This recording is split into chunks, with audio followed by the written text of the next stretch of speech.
Damon, how good did it feel to get back out there, and what was it like dealing with that, presuming it's almost concussion?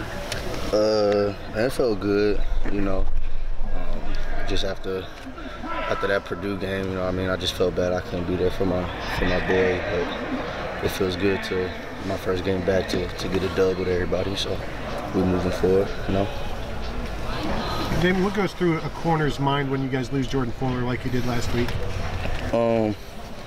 It was scary, but not that scary because, you know, we got dudes. B. White, his number was called and he stepped up and did a great job. So that's what it's like being at Ohio State. Everybody ready to play. Have you seen that from Brendon in practice? So it was nothing new for you guys? Right. I wasn't worried when he got put in there. I knew he was going to do his thing. So. You have dudes, but you've needed like 300 of them just because of all the injuries.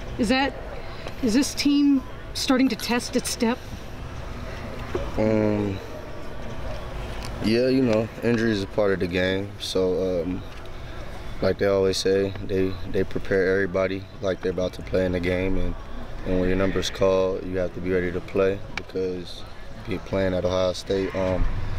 Everybody held to a high standard, no matter if you're a freshman, sophomore, or nothing. When your number's called, they expect the level of play to not change. When you got hurt against Purdue, was it a case where you knew right away, I'm done, I can't play, or did you try to fight it a little bit and keep playing? I didn't travel to Purdue. I'm sorry? I didn't travel to Purdue. Oh, I'm sorry. I mean the game before. Yeah, it was a situation where they were just overly cautious with me, and we were just playing it smart. So. Think about Michigan State and just kind of the situation you guys are in. You can only take them one game at a time. Just what's your thought about going up there, playing at their place? It always seems like it's a tough place. If you were there 2 years ago, it's a one-point game. I mean, just do you guys prepare yourself knowing what you're in for, I guess? Yeah, like I really, even today I told my dudes, like, games like this is just gonna come down to toughness. Like Michigan State, they are a good team, got good players, and so do we. And every year it really don't matter what their record is, what our record is. Going into that game, you just need to know you're going in. You got to go in swinging. It's going to be a fist fight. Just everybody got to get ready for it. Damon, is there hope for this secondary to play a complete big-time full game down the stretch? I mean, the problems y'all had from an injury standpoint, continuity standpoint, and that other safety spot. Urban Meyer said today that basically indicated Shaun Wade and Brendon White are going to fight it out for the starting job. But do you see the potential there of this secondary coming totally together, for want of another term? Yeah, you know, I think that one of the biggest things is when you got a lot of guys that can play.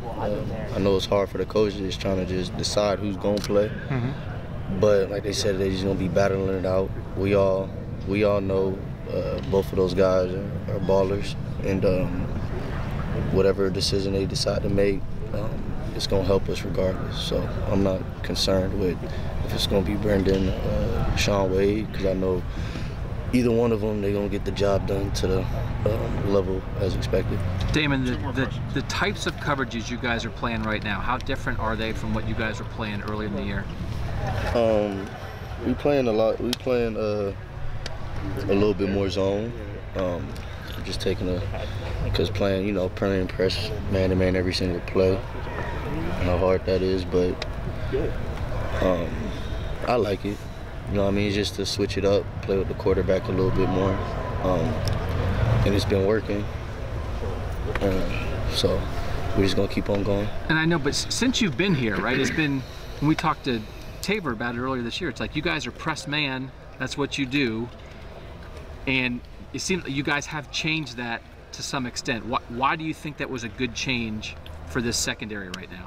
Well, we ain't changed it too much because I feel like the majority of my snaps is still press man. But like I said, it's really just to just mess with the quarterback a little bit more, because the quarterback going into it just knowing that the outside is okay, they're press man to man. It makes some throws easier for them. But like you said though, that's what we do, and we're not gonna stop doing it. You and Kendall played the entire game the other day because Jeff was out. Did you enjoy that, being out there every play of the game? Yeah, you know, it's football, so I grew up playing football. I really didn't mind it. I knew my brother was down, and we had to step up for him, so I have no problem playing the whole game. Is that part of it too, though? That when there's only 2 of you guys playing the whole time rather than a 3-man rotation, it's harder to play press man every snap? That if you can back off a little bit, that helps. Well, I mean, saying if we could back up, because we don't practice that, so I'd rather play press man to man tired than play off, because we don't play off, we play press. Yeah, but bailing though, you know, that takes a little bit of the toll off, just playing deep thirds and stuff like that. But press man to man is what we do. So.